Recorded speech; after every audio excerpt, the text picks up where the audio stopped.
আগের দিন তখন আমি আর মা বসে ডিসকাস করছিলাম যে আমরা কালকে কি কি করব। হঠাৎ মনে পড়লো যে পুজো তো করব, ওটা তো ঠিক, কিন্তু আমাদের কাছে কোনো ছবি বা মূর্তি তো নেই। এখন কি করা যায়? তখন হঠাৎ আমার মনে পড়লো যে আমি তো নিজেই এত ভালো পেইন্টিং করি। ভালো বললে না, ঠিক আছে, মোটামুটি করে নেই। তো বিকজ এটা একটা গিফট যেটা মা সরস্বতী নিজে আমাকে দিয়েছে, ঠাকুর আমাকে দিয়েছে। তো কেননা আমি ওটা ইউজ করে একটা ভালো পেন্টিং তৈরি করি। এখন আমি মাকে বললাম, তো মা বলল, হ্যাঁ আমাদের হাতে টাইম আছে, বাট কিন্তু তুই করতে পারবি এইটুকু টাইমে? তো আমি বললাম, হ্যাঁ আমি কনফিডেন্ট, আমি করে নেবো। দেন আমি দেখলাম যে আমার কাছে একটা ফ্রেমও, মানে একটা স্পেয়ার ফ্রেম পড়েছিল। বেসিক্যালি আমি কিছু অর্ডার দিয়েছিলাম ফ্রেমস এর জন্য, তো ওটা আমি পেয়ে গেছিলাম আমার কাবার্ডে। Now the next part is finding the reference, which was literally difficult. আমি একদম একদম হাই-ফাই কিছু চাচ্ছিলাম না with too much detailing, because ওটা একদিনে অ্যাচিভ করা আ একদিনও না, আমার কাছে জাস্ট রাতের টাইমটাই ছিল। মানে আমি সন্ধ্যাবেলা বসেছিলাম। তারপরে মানে শুধু 4-5 আওয়ার্স এর টাইম ছিল। তো আমি এত হাই-ফাই ডিটেইলিং কিছু চাচ্ছিলাম না। আমি কিছু একটা ইজি সিম্পল এর মধ্যে দেখছিলাম। তো আমি Pinterest এ অনেক স্ক্রল করলাম। অনেক কিছু একদম সিম্পল ছিল। কিছু অনেক ডিটেইলিং ছিল। সামথিং যে ওটা আমার মতো আমি কিছুই খুঁজে পাচ্ছিলাম না। তখন হঠাৎ করে মানে আগে তো আমি ড্রয়িংস বা পেইন্টিংসই দেখছিলাম।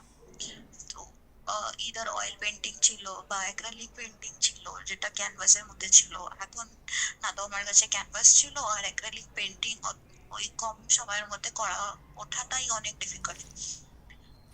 তো খুঁজে অনেক খোঁজার পরে তারপরে আমি একটা আইডিয়া পেলাম যে নাও আমাকে অন্য কিছু বুদ্ধি কাটাতে হবে। তখন আমি খুঁজতে লাগলাম যে সরস্বতী মায়ের মূর্তিটা দেখি।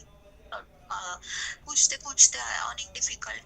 মূর্তি যেই খুঁজলাম, আমার মাথা খারাপ, বিকজ এটা তো আরো ডিফিকাল্ট, এবার আমি কি করবো? কিন্তু মায়ের কৃপায় বলতে পারো তোমরা যে আমি একটা খুবই সুন্দর, খুবই সিম্পল এর মধ্যে কিন্তু একদম অ্যাট্রাক্টিভ একটা মূর্তি পেয়ে গেলাম, যেটা আমি খুবই মানে ওটা তো ওটার পেন্টিং আমি করতে পারবো। তো স্টার্ট হলো স্কেচ করা। স্কেচ করতে করতে আমি খুবই ডিফিকাল্ট হচ্ছিল আমার জন্য স্কেচ করাটা। অনেকদিন পরে করছিলাম, আর ওইটা মায়ের তো ওটা নিয়ে আমি ভয় পাচ্ছিলাম, অত কনফিডেন্ট ছিলাম না যে যদি আমি খারাপ করে দিই তাহলে কি হবে। তো আস্তে আস্তে করে করে তুললাম তার মোটামুটি ফটো। আমি অত স্যাটিসফাইড ছিলাম না, বাট ঠিক আছে, আমি ভাবলাম চলো ঠিক আছে, বাকিটা কালার দিয়ে করে দেবো। তারপরে কালার করা স্টার্ট করলাম। ফর দিস স্পেশালি আমি অ্যাক্রিলিক কালার ইউজ করলাম, সাম পার্ট। কেন অ্যাক্রিলিক? বিকজ ওয়াটার কালারের অনেকটা ক্লিয়ার হয়, আর স্টিল ওই কালারটা অত ভাইব্রেন্ট হয় না। তো আমার কাছে আমি একটা দেখলাম একটা কিনতে পাওয়া যায় অ্যাক্রিলিকে, মানে ওটা প্রাইম প্রসেসটাও মানে টাইমটাও স্লো করে দেয়। আমি ব্লেন্ডও করতে পারবো, ফিলও দিতে পারবো, প্লাস অ্যাক্রিলিক ওয়াটার কালারের মতো কনসিস্টেন্সি চলে আসে, which is quite easy to use. তোমরাও ওটা ট্রাই করতে পারো পারো আমরা আমি তার ওই প্রোডাক্টটার লিঙ্ক দিয়ে দেবো। সেকেন্ড থিং ওয়াজ কি, আমি সব জায়গায় অ্যাক্রিলিক পেইন্ট দিতে পারবো না, ওটা তোমরা আস্তে আস্তে বুঝতে পারবে। তো আমি স্টার্ট করলাম। আহ সবার আগে আমি সরস্বতী মায়ের শাড়িটা স্টার্ট করলাম। তো মানে মায়ের শাড়িটা হয়তো সাদা হয় বা পলাশ রঙের হয়, যেটা আমরা অরেঞ্জ বলতে পারি বা ব্রাইট অরেঞ্জ বলতে পারি। তো আমি ওটা দিয়ে স্টার্ট করলাম। ওটা স্টার্ট করে তারপর ওর মধ্যে শেডিং দিলাম। নেক্সট ছিল বিনাটা করলাম। তারপর মায়ের হাতে পা চরণ করলাম, হাত করলাম।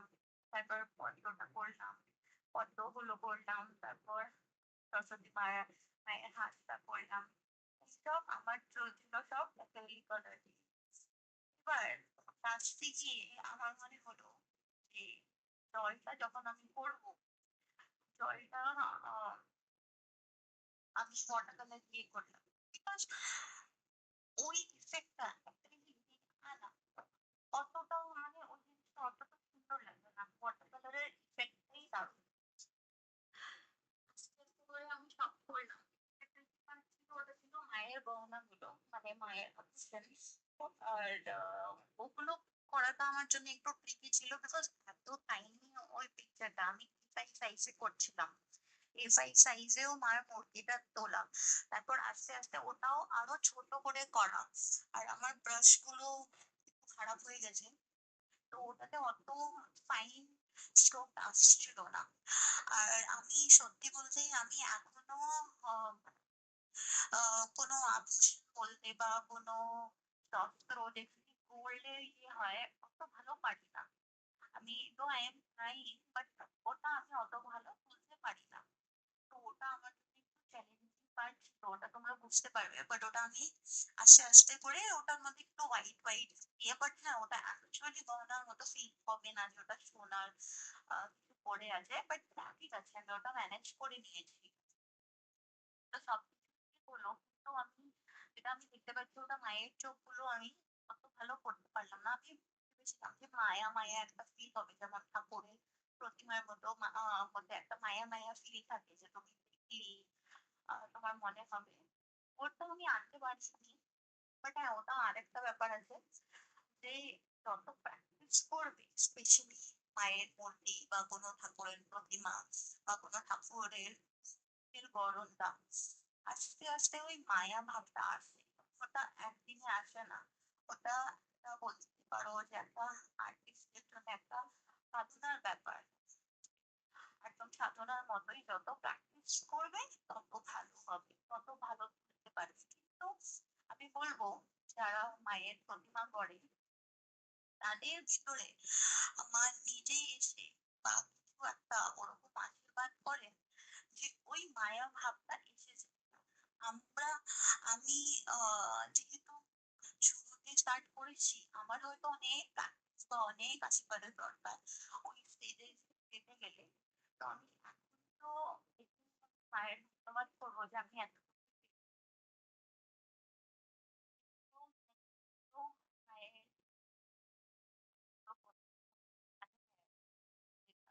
ভালোবাসা বলতে বলবো আমি ঠাকুরের জন্য ইউজ হচ্ছে ওয়ার্ডটা। মায়ের টেস্টগুলো করার ছিল, তারপর মায়ের করার ছিল, মায়ের পায়ের আলতা ছিল। বিনাটা আমি করতে পারলাম, বিনাটা আমার আরো ডিটেইলস দেওয়ার ইচ্ছা ছিল, বাট ওটা হয়ে ওঠেনি বিকজ টাইম অনেক লিমিটেড ছিল। তো আমি ভাবলাম যে ঠিক আছে, আমি নেক্সট টাইম ভালো প্র্যাকটিস করে আবার করবো। তারপরে এবার যে মায়ের ওদের পিছনে যেটা বলে আভা বলে বা আমরা ইংরেজিতে বলি অরা, মানে যেমন আমরা ছোটবেলায় অনেক সিরিয়াল দেখতাম বা কোনো এরকম ঠাকুরের সিরিয়াল আসতো, তো এই, মানে প্রত্যেকটা ভগবান বা দেবী দেবতার পেছনে একটা আভা বা একটা অরা দেখা যেত। ওই অরাটা, বিকজ আমার ব্যাকগ্রাউন্ডটা হোয়াইট, আদারওয়াইজ ওই অরাটা ডার্ক ব্যাকগ্রাউন্ড হলে ক্যাপচার করা যেতে পারে। তো ওই ব্যাপারটা আমি ক্যাপচার করবো, কিন্তু আমি কি করে করবো আমি বুঝতে পারলাম না। তারপরে যেহেতু একটু বাঙালিয়ানা টান দেওয়ার ইচ্ছে ছিল আমার, তো আমি তাই জন্যে ওর পিছনে কলকা করলাম। ছোট ছোট কলকা, কলকা দিয়ে ব্যাপারটা খুবই সুন্দর হলো। হোয়াইটের উপরে রেড দিয়ে কলকা করলাম, একটা বাঙালি ভাবটাও চলে এসেছে। তো তো এইভাবে আমি মায়ের পেন্টিংটা আস্তে আস্তে করে তুললাম। পরের দিন ছিল সরস্বতী পুজো। তো আমি রাতেই আমার আমার দেখা যে রাতের বেলা আমি অলমোস্ট একটা দুটো হয়ে গেছিল কমপ্লিট করতে করতে। তারপর আমি পেন্টিং করে আমি ঘুমিয়ে পড়েছিলাম। তারপর সকালে উঠে মা আমার দেখে, তো ঠিক আছে আমি মাকে দেখালাম, তারপর মা আমি করেছি। মা খুব হ্যাপি হয়ে গেল। তারপর আমি মায়ের ছবি আবার পুজো করলাম। তো এটাই আমার সরস্বতী পুজো, এটাই আমার বলতে পারো যে খুবই বড় একটা পাওনা ছিল যে আমি নিজে পেন্টিং করে মাকে পুজো করতে পারলাম। আর আজও ওই পেন্টিংটা আমার ঠাকুর ঘরে রাখা আছে। আর আমি চাইবো যে প্রত্যেকবারই আমি কিছু না কিছু এরকম করি। আমি এই পেন্টিংটা করার রিজনটা হচ্ছে মানে ইন্সপিরেশনটা আমি এই জন্য পেয়েছি যে এর কিছু মাস আগে আমি দুর্গাপূজার ঠিক পরে আমার খুবই ইচ্ছা হচ্ছিল যে আমি দুর্গা মায়ের প্রতিমা মানে একচালা পুরো প্রতিমা যার মধ্যে মা দুর্গা, সরস্বতী, লক্ষ্মী, গণেশ আর কার্তিক থাকবে। পুরো একটা পেন্টিং বানাবো। তো আনফরচুনেটলি আমি পুরো পেইন্টিং এর পুরো প্রসেস এর ওইভাবে অত ডিটেইলড তো ব্লগ করিনি।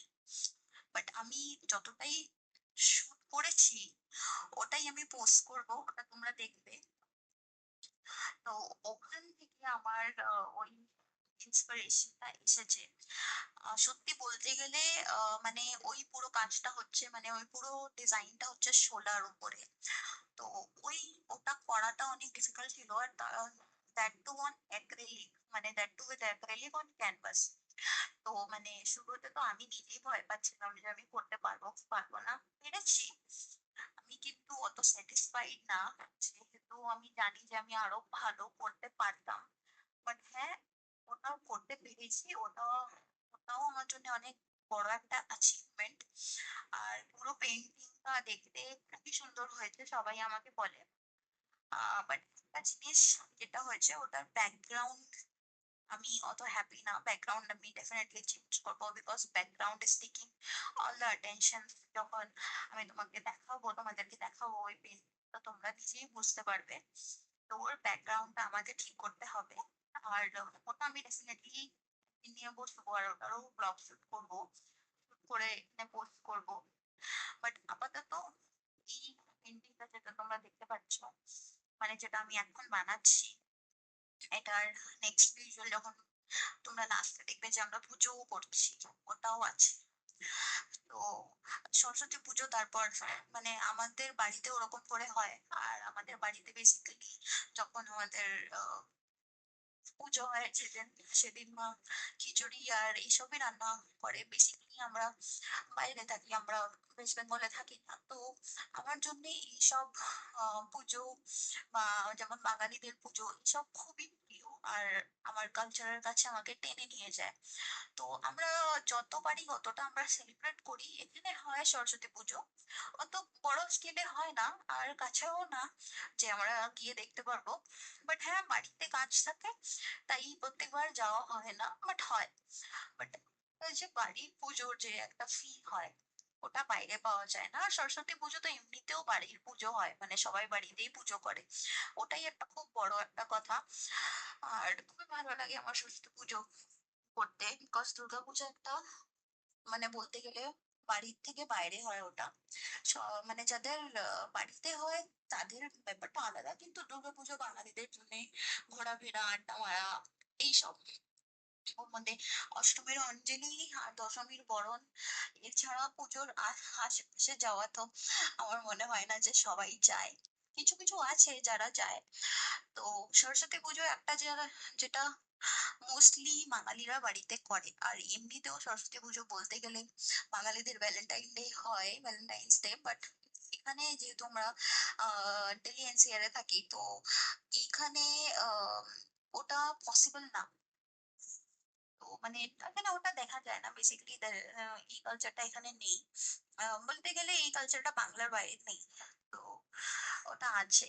বাট আপাতত এই পেন্টিংটা আমি কমপ্লিট করতে পেরেছি, এটার জন্য আমি খুবই খুবই খুবই গ্রেটফুল।